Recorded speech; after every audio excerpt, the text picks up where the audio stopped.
કેમ છો વિદ્યાર્થી મિત્રો? હવે વાર્ષિક પરીક્ષા નજીક છે સર, અમને તો ગભરામણ થવા લાગી છે. બાર ચેપ્ટર છે સર, પહાડ આવીને પડે ટેન્શન જોડી દો. તમને આજે બધા કયા ચેપ્ટરનો વેટેજ કેટલો છે, તમારા પેપર કેટલા માર્ક્સનું, એટલે કે વાર્ષિક પરીક્ષાનું આપણે આપણું 80 માર્ક્સનું પેપર હોય છે. દરેક સેક્શનની અંદર કેવી રીતના પ્રશ્નો હોય છે, એટલે કે 1 લાઇનર 2 લાઇનર 3 લાઇનર 3 માર્ક્સના કે 4 માર્ક્સના કેવી રીતના પૂછાય છે એ પણ તમને બેટા જણાવવાનો છું. તો બેટા ચલો જોઈએ વાર્ષિક પરીક્ષાનું માળખું. 80 માર્ક્સનું આપણું પેપર રહેવાનું છે. ટોટલ 12 એટલે કે આપણા પૂરેપૂરા ચેપ્ટર જે વિજ્ઞાનના 12 ચેપ્ટરો છે, 12 ચેપ્ટરો પૂછાવાના છે.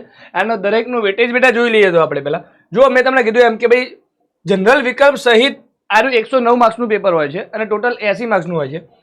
આપણી આસપાસમાં દ્રવ્ય એ 7 માર્ક્સનું છે જનરલ વિકલ્પ સહિત. બીજું છે બેટા આપણી આસપાસમાં દ્રવ્ય શુદ્ધ છે, એ પણ 9 માર્ક્સનું છે જનરલ વિકલ્પ સહિત. 9 માર્ક્સનું બેટા ચેપ્ટર છે.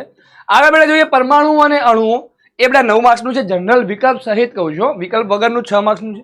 પરમાણુનું બંધારણ એ પણ 10 માર્ક્સનું છે. સજીવનો પાયાનો એકમ એટલે કે કોષ એ 11 માર્ક્સનું ચેપ્ટર છે. પેશીઓ એ બેટા આપણું છે 10 માર્ક્સનું ચેપ્ટર છે. ગતિ એ 8 માર્ક્સનું ચેપ્ટર છે. બળ તથા ગતિના નિયમો એ પણ 9 માર્ક્સનું છે. ગુરુત્વાકર્ષણ એ પણ 11 માર્ક્સનું ચેપ્ટર છે. ભાઈ 11 માર્ક્સનું ચેપ્ટર છે. વાલા કાર્ય અને ઉર્જા એ પણ બેટા 6 માર્ક્સનું ચેપ્ટર છે. ધ્વનિ એ 9 માર્ક્સનું છે. અન્ન સ્ત્રોતોમાં સુધારણા એ બેટા 10 માર્ક્સનું ચેપ્ટર છે. જનરલ વિકલ્પ વગર જોઈએ તો આપણે 80 માર્ક્સનું છે. જનરલ વિકલ્પ સહિત એ 109 માર્ક્સનું આપણું પેપર હોય છે. એમાં તમને ઓપ્શન મળી રહેવાના છે.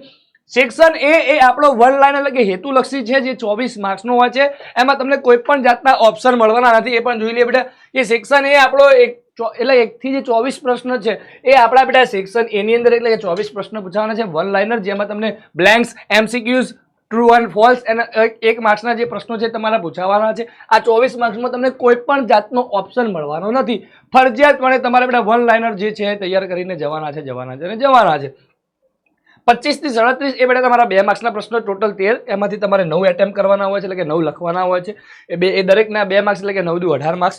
બીજું છે બેટા 38 થી 46 જે સેક્શન ડી છે, એમાં બેટા ટોટલી તમારે જે છે 9 ક્વેશ્ચન છે, એમાંથી 6 તમારે લખવાના હોય છે, 3 તમને ઓપ્શનલ મળે છે. એમાંથી તમે કંઈ પણ લખી શકો છો બેટા. તો તમારે 6 લખવાના હોય છે. દરેકનો 3 ગુણો છે, એટલે કે 18 માર્ક્સનો સેક્શન સી આપણો હોય છે. અને સેક્શન ડી કે જે 20 માર્ક્સનો છે, 20 માર્ક્સનો, હા ભાઈ વાહ, લોકલા લઈ લેવાના ભાઈ. 20 માર્ક્સનો છે બેટા 47 થી જે 54 છે એ બેટા આપણો 20 માર્ક્સનો છે. કુલ 8 પ્રશ્નોમાંથી કોઈ પણ 5 પ્રશ્નો મહત્તમ એટલે કે 90 થી 120 શબ્દોની મર્યાદામાં, બરાબર છે. તમારે દરેકના 4 ગુણ છે, એટલે કે 20 ગુણ એ આપણા સેક્શન ડીના છે. તો 24, 18, 18, 20 ટોટલી બેટા આપણું 80 ગુણનું પેપર એ વાર્ષિક પરીક્ષાની અંદર પૂછાવાનું છે. તો આ રીતે જ તમારે તૈયારી કરવાની છે.